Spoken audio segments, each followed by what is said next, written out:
Dalam seri yang ke-53 ini didukung oleh para pemain Edi Dosa sebagai Lo Sisan, Eli Ermawati sebagai Mesin, Freddy Cancer sebagai Madangkungan, Surya Tanjung sebagai Pakeling, Yuli sebagai Kurantil, Edi Juni sebagai Puye, Dibyo sebagai Tambir, dan Nusri pembawa cerita.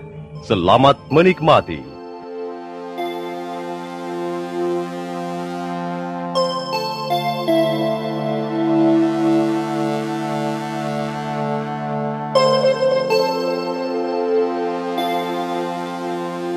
Dalam seri sebelumnya diceritakan bahwa pendekar Lo dan Mesin telah pergi meninggalkan Bukit Mbabar setelah mengambil pedang naga puspa.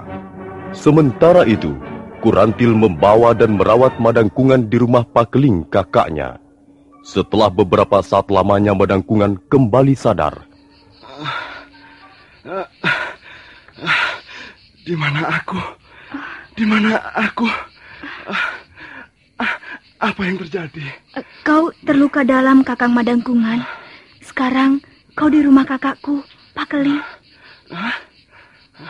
Pakeling? Kau Pakeling? Iya, kau di rumahku, Madangkungan.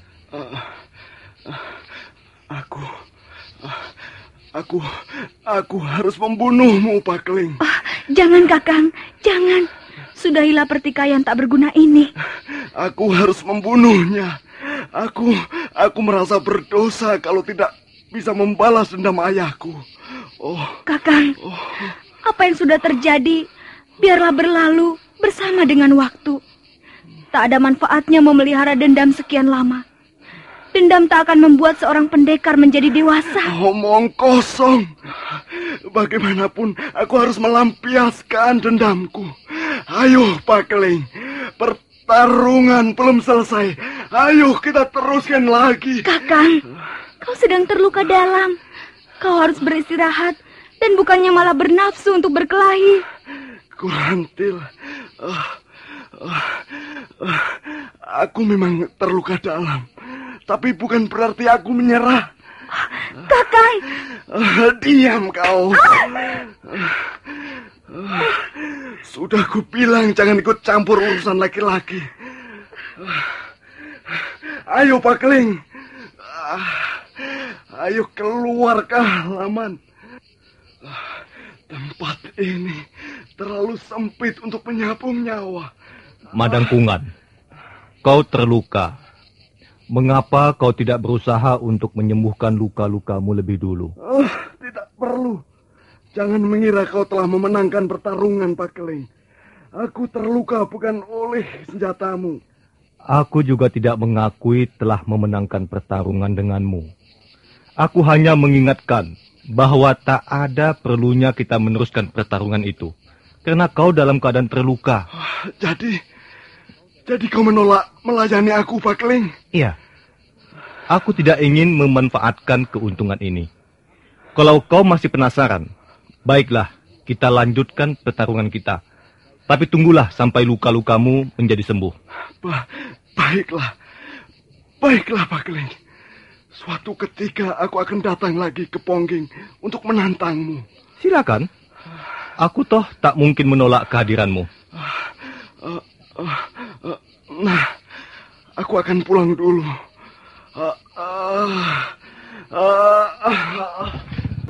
Kakang.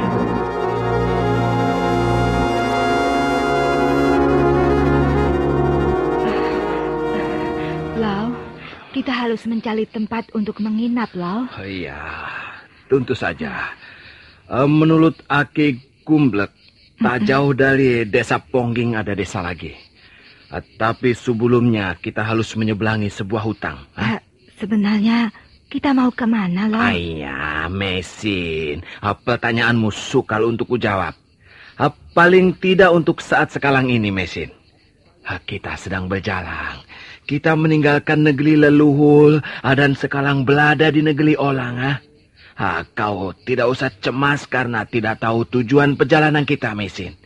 Yang penting kita mencari keselamatan. Kita menjadi orang asing di negeri ini.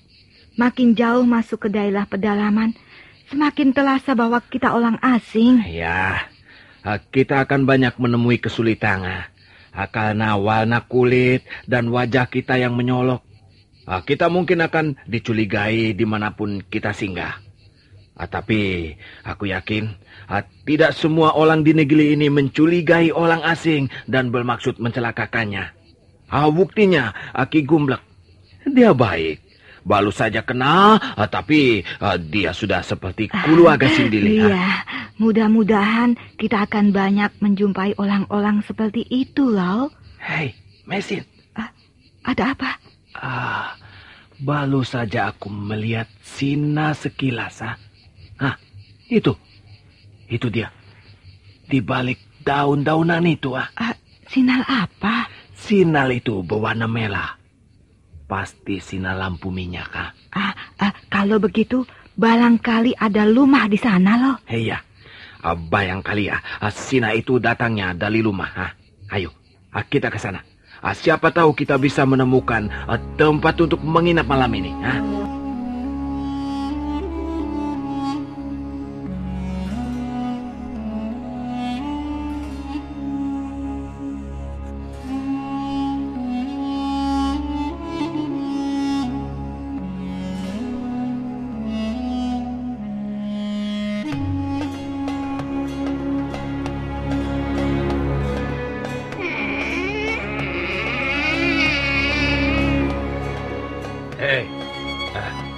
Ada perlu apa? Maaf, Bapak. Kami kemalaman di jalan. Apakah kami bisa numpang tidung balang semalam saja? Numpang tidur? Ya. Kalian mau tidur di mana? Rumahku ini kecil sekali. Dan aku tidak mempunyai tempat tidur yang pantas. Yang penting kami bisa membalingkan tubuh, Pak. Kami hanya membutuhkan istirahat malam ini saja. Besok pagi kami sudah akan melanjutkan perjalanan. Iya. Kalau begitu baiklah. Silakan masuk. Terima kasih. Terima kasih.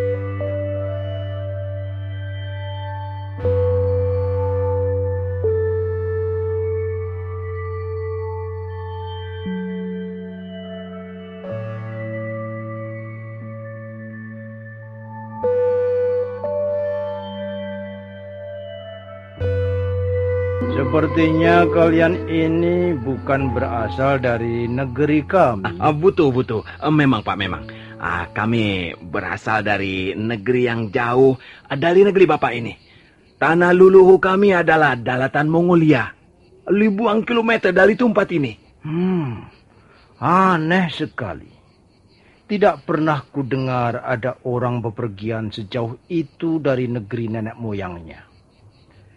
Kami memang suka juga bepergian jauh, tapi paling banter ke kota Singasari atau Kediri, atau kota-kota lain di negeri kami sendiri. Apa yang kalian cari sebenarnya? Entahlah, apa sebenarnya yang kami cari di negeri ini? Kami sendiri juga tidak tahu. Loh, ini lebih aneh lagi. Lalu tujuan kalian mau kemana? Kami berdua mau ke desa Kulawang. Kurawang. Iya. Di kaki Gunung Anjasmara. Iya. Apakah masih jauh dari sini desa Kulawang itu, Pak? Iya. Masih jauh juga. Barangkali 2 hari perjalanan dengan kaki baru akan tiba di desa itu. Ada yang kalian cari di desa Kurawan itu? Sanak famili barangkali? Atau siapa? Tidak, Pak, tidak. Kami tidak mencari siapa-siapa. Tapi barangkali ada yang bisa kami lakukan jika sudah tiba di desa Kulawang. Oh iya, Pak. Kalau daerah ini termasuk desa mana, Pak? Rasanya sepi sekali. Tak ada lagi sepotong rumah pun nampak. Ya. Memang di sini tak ada rumah lagi. Daerah ini termasuk hutan tarik. Kalau kalian besok meneruskan perjalanan, Iya. terus mengikuti jalan setapak ini, maka kalian akan sampai di desa Tebu. Ya, di sana baru banyak rumah, banyak warung makanan atau warung minuman. Ya. Ayo. Diminum lagi airnya. Terima kasih. Di sini hutan. Tidak iya. ada apa-apa kecuali suara-suara binatang hutan. Ayo. Iya. Ini air gula aren yang aku deres sendiri. Ya. Lumayan buat menghangatkan badan. Terima kasih, Pak. Terima kasih. Ayo habiskan saja. Iya. Ayo. Itu ketela bakar itu, ya. Iya. Masih hangat itu. Iya. Makan saja. Iya.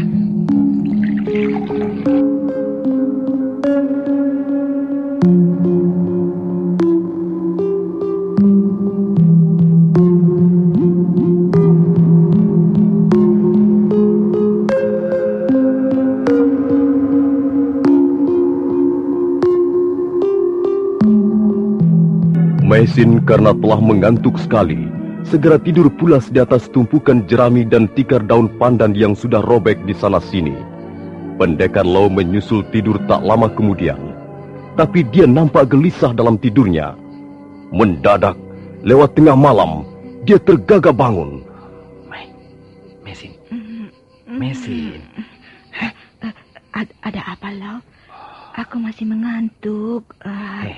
Bangunlah. Ada sesuatu yang tidak beres, Ada sesuatu yang tidak beres? Apa maksudmu? Dia tidak ada di tempat tidurnya.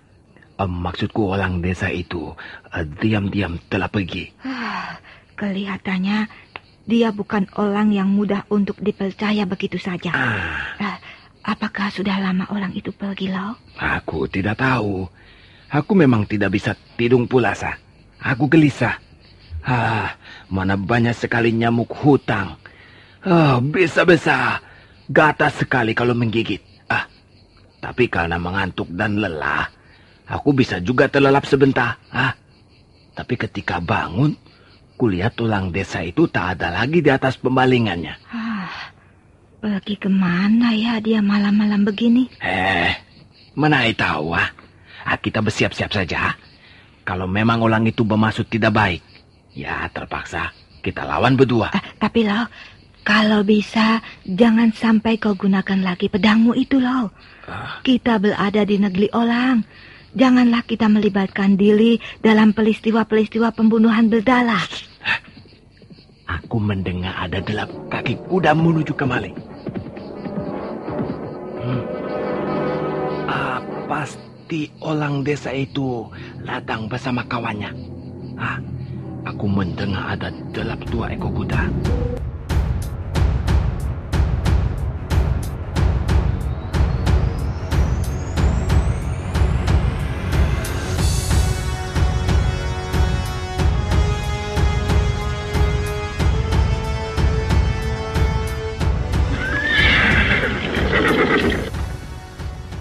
Hai, orang-orang asing! Keluar kau! Jangan enak-enak tidur di rumah orang! Keluar! Lau, kita menemukan kesulitan lagi, Lau. Kita tidak perlu takut menghadapi kesulitan. Kesulitan ada di mana-mana. Kalian jangan pura-pura tidak mendengar! Keluar kalian! Kalau tidak, kami akan masuk dan meringkus kalian! Mesin, ayo kita keluar. Hati-hati, Lau.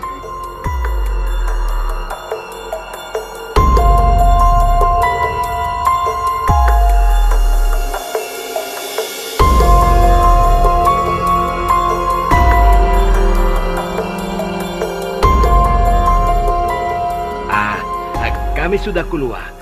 Apa maksud kalian, Begitu lebih bagus. Jadi kalian tidak perlu mempersulit tugas yang dibebankan pada kami. Lihatlah, bukankah yang satu itu pemilik gubuk yang kita pakai menginap? Iya benar. Namaku Tambir. Dan ini temanku, Puye. Ada maksud apa?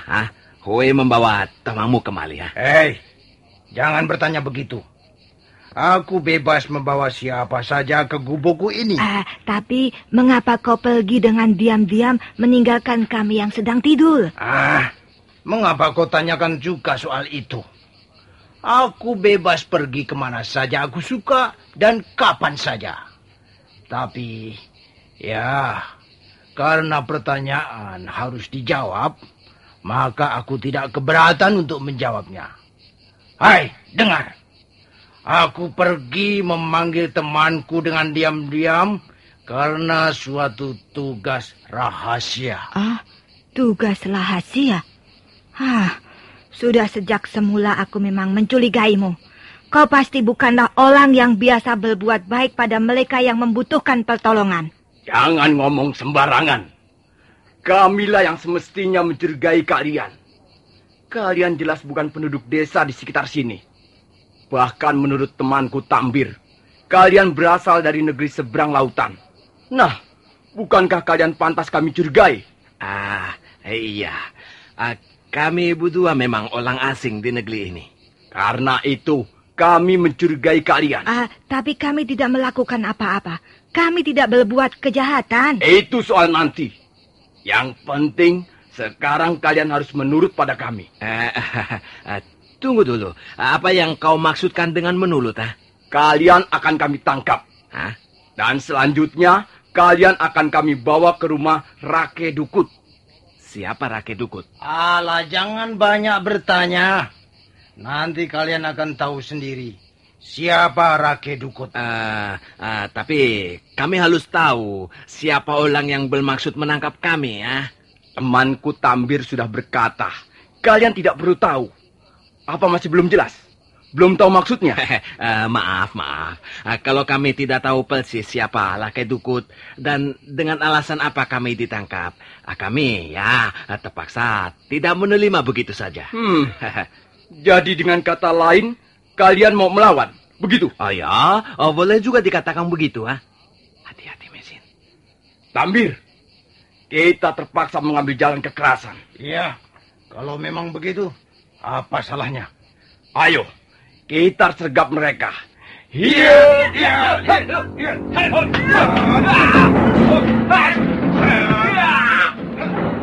Wah, boleh juga permainan orang ini, Tambir. Iya, perempuan ini pun agaknya bukan hanya tukang membuat sayur dan merebus telur. Agaknya dia juga mempunyai simpanan ilmu bela diri yang lumayan. Mumpung hari masih gelap, kita harus segera meringkus mereka. Supaya besok pagi segera bisa kita bawa ke rumah Rake Dukut. Iya. Buat apa membuang-buang waktu? Iya.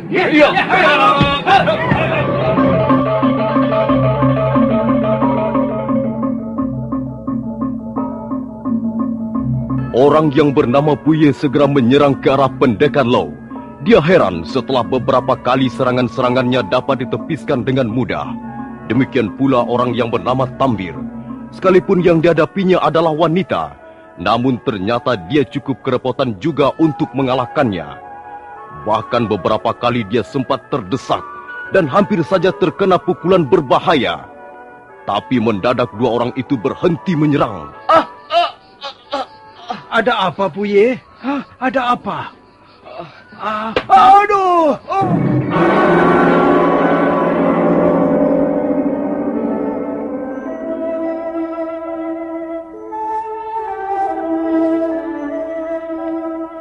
Apa yang terjadi, Lo? Mengapa orang-orang itu mendadak loboh? Rasanya pukulanku tidak mengenai bagian yang bisa membuatnya loboh seketika. Tunggu, Mesin. Jangan-jangan dia hanya berpula-pula dan bermaksud menjebak kita. Tapi kelihatannya dia bersungguh-sungguh. Mereka mendekap ulu hatinya sebelum terjungkal loboh. Baiklah, akan kulihat dulu. Kau tunggu di situ. Bagaimana, Lo? Kemarilah, Mesin. Bukankah dia bersungguh-sungguh? Iya. Lupanya mereka tidak berpula-pula. Dua-duanya loboh seketika. Coba kau lihat ulu hatinya. Agak gosong dan memal seperti terkena pukulan kelasa. Apakah kau telah memukulnya tepat di ulu hatinya, Loh? Tidak. Aku juga tidak merasa memukulnya di bagian tubuh yang rawan itu. Lalu siapa yang melakukannya? Kalau begitu, pasti ada orang di sekitar tempat ini. Iya, aku juga berpikir begitu, Loh. Dan orang itu yang telah memukulnya. Bukan memukulnya, tapi melemparnya dengan batu-batu dari jarak jauh. Iya. Tapi apa maksudnya ya? Apakah dia bermaksud menolong kita? Itu belum bisa dipastikan. Yang jelas orang itu mempunyai tingkat kepandaian yang tinggi. Dengan lemparan batu dari jarak yang cukup jauh, orang itu bisa melobohkan pendekar-pendekar seperti Puye dan Tambi. Itu dia orangnya, Loh. Tunggu!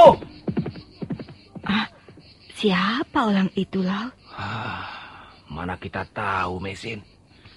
Yang jelas dia mempunyai kemampuan yang cukup tinggi. Kalau dia bersahabat dengan kita, maka tak ada soal. Tapi kalau dia memusuhi kita, barangkali aku terpaksa menarik kembali pedang naga puspa ini.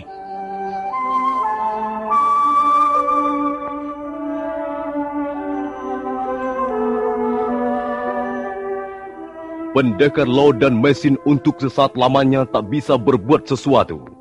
Sementara orang berkuda itu telah lenyap dalam kegelapan hutan. Hanya suara tapak kaki kudanya yang masih terdengar di kejauhan berderap dan bergema karena pantulan bukit-bukit. Nah, para pendengar sekalian, bagaimana kisah selanjutnya? Apa yang akan dialami oleh sepasang suami istri itu? Dan siapa penunggang kuda yang berkemampuan tinggi itu? Silahkan menanti seri berikutnya. Sampai jumpa.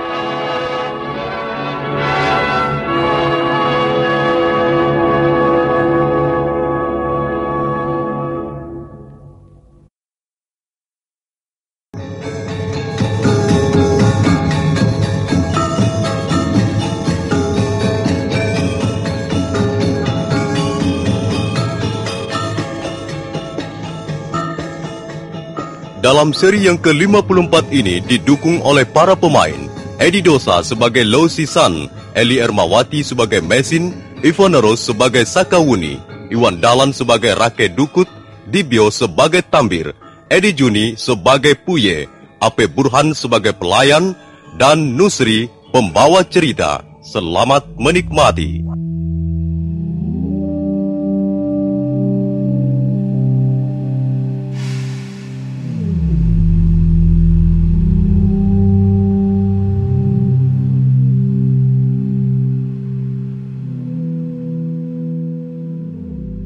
Mendadak Puye dan Tambir roboh tak berkutik.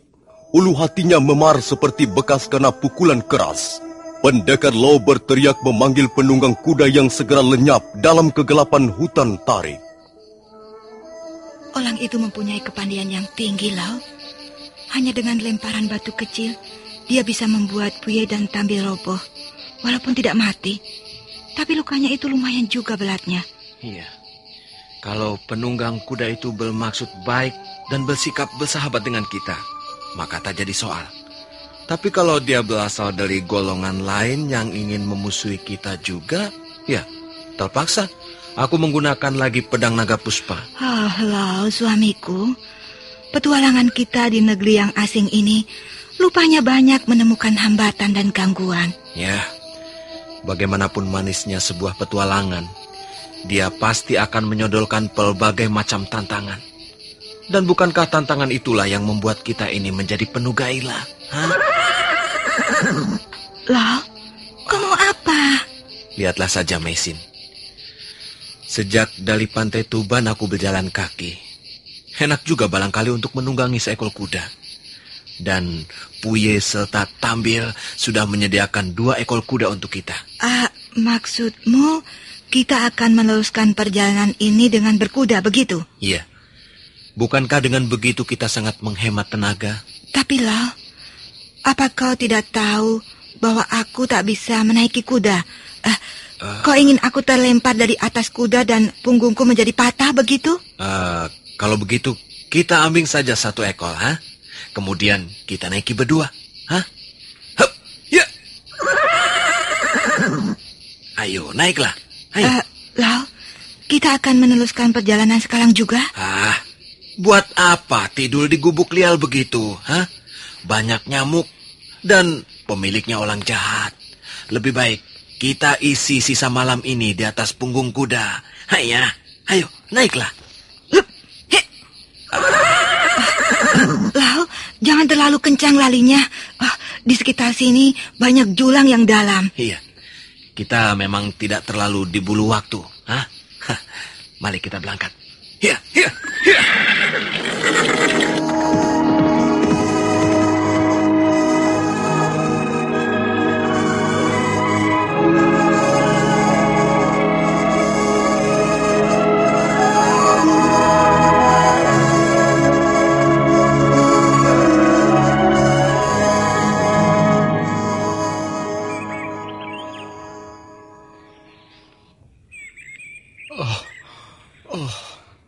Apa yang terjadi? Buye, kau sudah sadar juga? Tabir. Ulu hatiku. Rasanya dadaku menjadi sesak. Ada orang yang membokong kita semalam, Buye. Iya. Setan belang orang itu. Dia melemparkan benda keras ke ulu hatiku. Aku juga merasakannya dan langsung tak ingat apa-apa lagi sampai pagi ini tadi. Kalau begitu, kita berdua telah pingsan sejak semalam. Ya, kita telah pingsan. Apakah kau bisa berjalan dengan baik, Tabir? Rasanya aku bisa, Buye. Tadi aku sudah melihat-lihat sekeliling tempat ini. Kuda kita tinggal seekor. Pasti dibawa orang asing itu. Sial. Iya, memang kita benar-benar sial. Kita harus segera melaporkan peristiwa ini pada Rake Dungkut. Ayo, tolong papa aku, Tabir. Nampaknya lukamu lebih parah, Buye. Nampaknya begitu. Aku sama sekali belum bisa bernapas dengan lega dan nyaman. Ada sesuatu yang mengganjal di dadaku. Sudah. Nanti juga hilang sendiri. Aku tadi juga begitu. Setelah latihan nafas sebentar, rasa sesak itu sedikit demi sedikit hilang. Ayo, kupapah kau. Kita memang harus segera melaporkannya pada Rake Dungkut. Ayo, pelan-pelan, Tabir.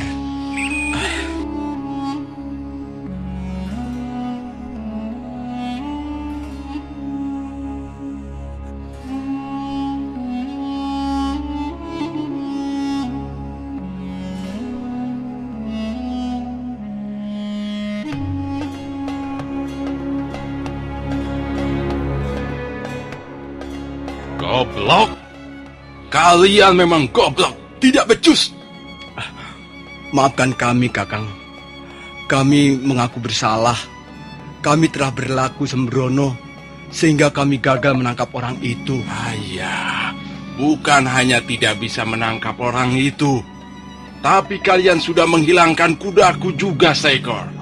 Soal kuda nanti akan kami cari, Kakang Dungkut. Kalau tidak juga ketemu, kami sanggup menggantinya. Sudah. Jangan berlagak orang kaya. Mau kalian ganti pakai apa kuda itu, ha? Maaf, Kakang. Kami memang bersalah. Kami siap mendapatkan hukuman. Nah, lebih baik begitu. Mengaku salah dan menyerah. Sekarang dengar. Untuk kali ini, aku maafkan kesalahan kalian yang amat tolol itu. Terima kasih. Tapi kalian harus mencari orang-orang itu. Iya. Paling tidak jangan sampai mereka masuk ke desa Tebu besok. Iya. Aku tak ingin mereka mengacaukan rencana yang sudah kususun rapi. Baik, Kakang Dukut.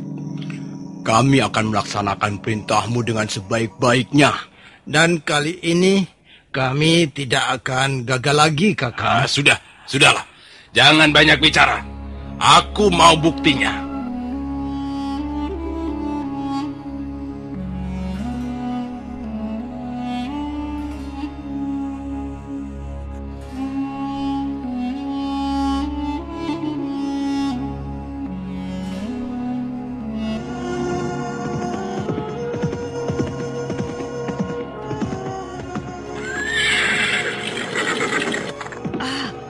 Lihatlah, alangkah indahnya pemandangan dari atas bukit inilah. Iya. Negeri ini sebenarnya negeri yang cantik dan indah.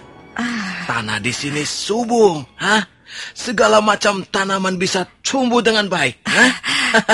Kulihat beberapa orang petani sudah menggunakan cara bercocok tanam yang memadai loh. Pengailan bagus. Dan bibit padi ditanam dengan teratur dan rapi sekali. Bahkan di desa Pongging, aku lihat ada bangunan waduk yang cukup besar. Nampaknya petani di daerah ini sudah cukup maju. Kalau aku lihat sawah, tanaman bawang dan pohon buah-buahan yang tumbuh dengan bagus, aku ingat kampung halaman sendiri. Di sepanjang lereng bukit Homosan, ayahku juga menanam sayur mayur dan buah-buahan. Setiap musim panen tiba, banyak gerobak tengkulak datang, dan hasil panen pun segera diangkut ke kota. Suasana seperti itu sungguh menyenangkan. Iya. Mei, ada asap di sebelah sana, Mei. Iya. Mungkin ada orang loh. Sudah sejak pagi tadi, tak kulihat manusia di sekitar tempat ini. Dan lupanya kita tersesat jalan loh. Iya. Apakah kita ini tersesat? Sejak tadi kita belum juga menemukan jalan menuju perkampungan penduduk, Mei. Kalau begitu, kita pergi ke tempat asap itu loh. Kalau memang ada orang, kita bisa menanyakan jalan menuju ke desa Tebu. Ayolah. Perutku juga lapar. Siapa tahu di sana ada makanan. Iya.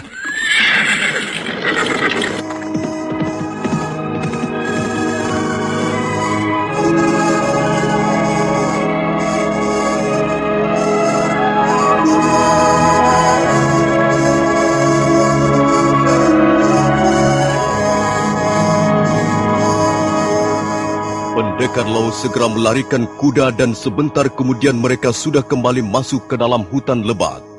Mereka menyusuri jalan tikus dan kadangkala terpaksa turun karena semak belukar yang tumbuh rapat menghadang jalan.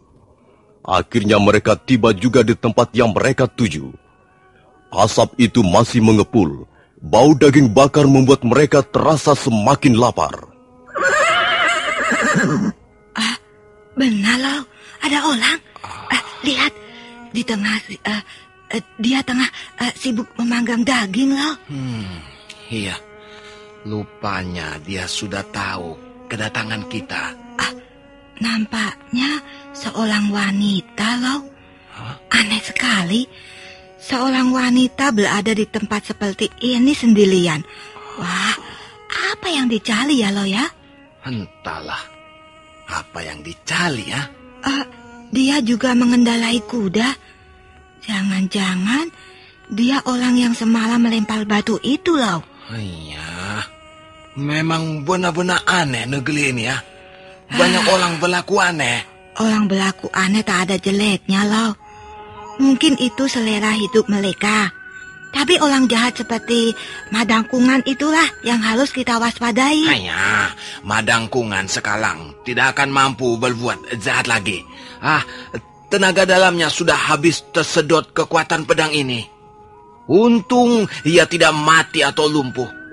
Paling tidak ya, dibutuhkan waktu 10 tahun untuk mengembalikan tenaga dalamnya yang musnah. Lihat loh, wanita itu melambaikan tangannya kepada Allah kita loh. Aku tahu. Kau sudah lapar sekali ya. Marilah kita minta Balang sepotong 2 potong daging baka padanya. Ayo. Hiya.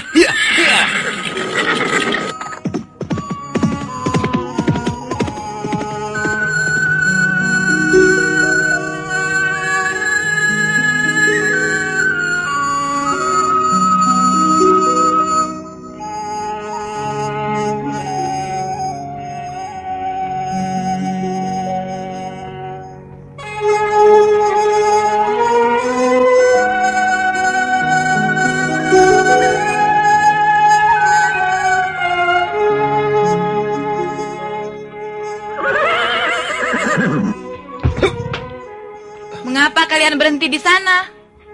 Kalau kalian lapar, mengapa tidak langsung kemari dan makan daging burung bakar ini? Ayolah, pilih saja sendiri, paha, dada, atau sayap. Maaf kalau kami mengganggumu. Sama sekali tidak. Lagi pula aku pun tidak senang diganggu. Ayo, makanlah. Terima kasih. Kami memang lapar dan kami tak menemukan walung yang menjual makanan. Di hutan, mana ada orang menjual makanan? Pendekar Lo dan Mesin lalu ikut makan bersama wanita aneh itu. Wanita cantik yang masih remaja usia, namun raut wajahnya nampak cukup dewasa. Ayolah, istrimu itu nampaknya belum kenyang. Sudah cukup. Aku sudah menghabiskan 2 potong dada burung. Maaf. Siapakah namamu dan kau mau kemana? Kalian harus berhati-hati di daerah ini. Aku kira dimanapun kita berada, kita harus berhati-hati. Ya, tapi di tempat ini harus lebih berhati-hati. Mengapa? Apakah daerah ini banyak orang jahat? Ya, begitulah. Ada sekelompok orang yang tidak memperbolehkan orang dari daerah lain memasuki desa di depan sana itu. Desa Tebu. Mengapa begitu? Rake Dukut. Nah, kau pernah mendengar nama itu? Oh, iya. Kami pernah mendengarnya semalam. Ketika ada 2 orang bermaksud menangkap kami di depan gubuk Tambil. Oh iya, siapa Rake Dukut itu? Dia orang yang tidak baik. Ya, hanya itulah yang aku ketahui. Apa? Kau ingin mengatakan sesuatu? Iya, semalam kami bertumpu dengan 2 orang anak buah Rake Dukut. Tapi mendadak ada orang lain yang tidak kami kenal merobohkan 2 orang musuh kami itu. Iya, dia melempar batu dari jarak yang cukup jauh, tepat di ulu hati mereka. Iya. Dan mereka lobo pingsan. Mungkin Wei kenal dengan orang itu?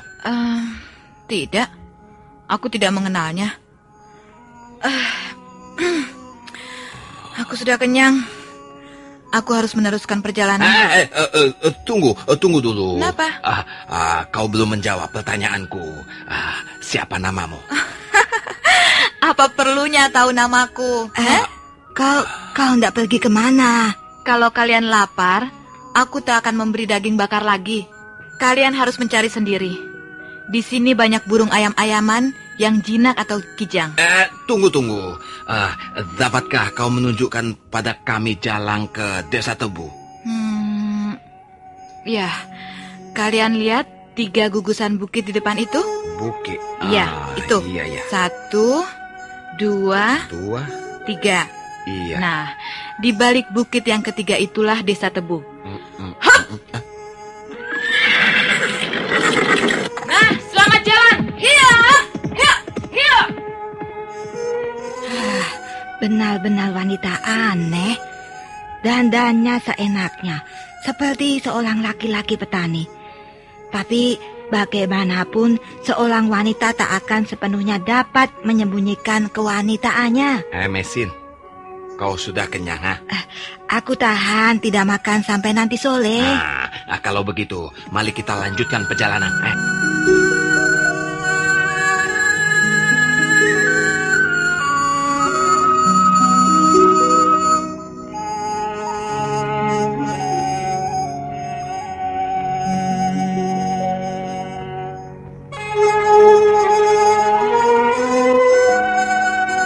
Pendekar Lo dan istrinya lalu kembali mengendarai kuda ke arah 3 gugusan bukit yang ditunjukkan wanita remaja yang aneh.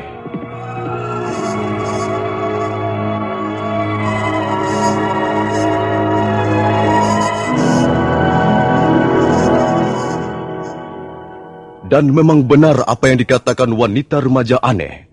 Di balik bukit yang ketiga terdapat sebuah desa yang cukup ramai dan padat penduduknya. Pendekar Lo dengan mudah memperoleh tempat penginapan yang cukup nyaman. Setelah membersihkan badan, makan malam dan menikmati secangkir wedang jahe, Pendekar Lo dan Mesin segera tidur dengan nyenyak sekali.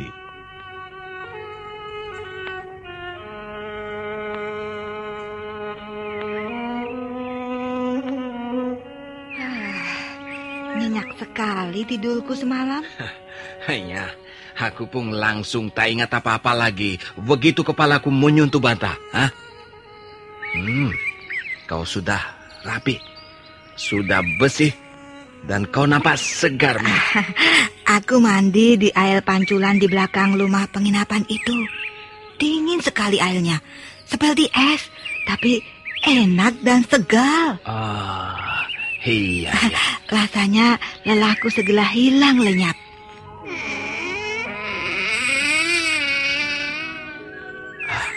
Maaf Tuan, ada 2 orang mencari Tuan dan istri Tuan. Siapa? Kami belum mempunyai kenalan siapa-siapa di desa ini. Mereka adalah Tambir dan Puya.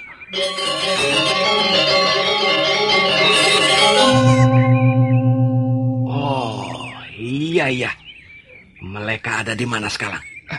Ada di depan Tuan. Lebih baik Tuan dan istri Tuan jangan keluar. Saya takut terjadi keributan. Apakah mereka memang biasa membuat keributan? Iya, begitulah. Hal itu sering mereka lakukan. Terutama akhir-akhir bulan ini. Kau tahu orang yang namanya Laki Dungkut? Laki Dukut. Iya, saya tahu. Rakyat Dukut adalah seorang pendekar yang paling disegani di desa Tebu ini. Di samping ilmunya tinggi, dia juga kaya raya. Iya, aku dengar Laki Dukut tidak menghendaki ada pendekar dari daerah lain memasuki desa Tebu. Hanya, apa benar begitu? Iya, mungkin begitu. Mengapa tidak boleh? Bukankah Laki Dukut bukan kepala desa sini? Apa haknya melarang orang masuk desa ini? Maaf, saya harus menyiapkan makanan untuk tamu yang lain. Maaf Tuan ya. Bagaimana Lo? Agaknya kita belum boleh merasa tenang. Iya, kita memang harus menghadapi mereka. Kau kenakan dulu pakaianmu, kemudian kita keluar menemui mereka. Ayo.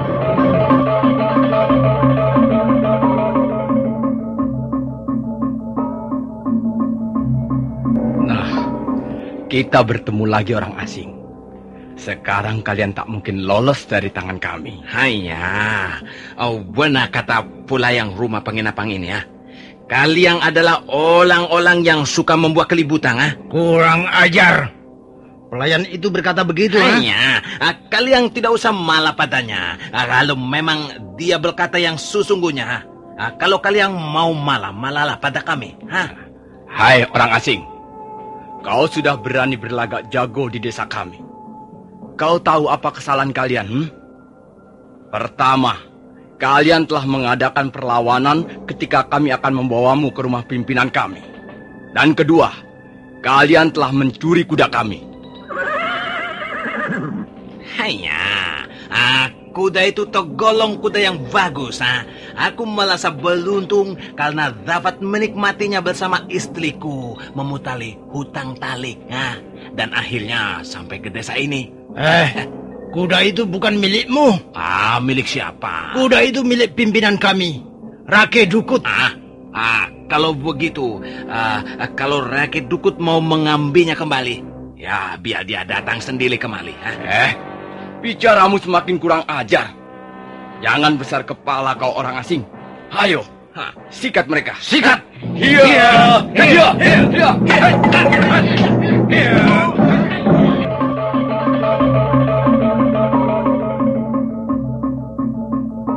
Tambir dan Puye karena pada dasarnya masih sangat kesal dan dongkol, segera menyerang dengan bertubi-tubi.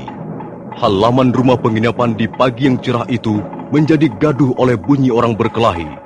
Nah, para pendengar sekalian, bagaimana kisah selanjutnya? Dapatkah Tambir dan Puye menangkap pendekar Lo dan istrinya? Silahkan mengikuti jawabannya dalam seri berikutnya. Sampai jumpa.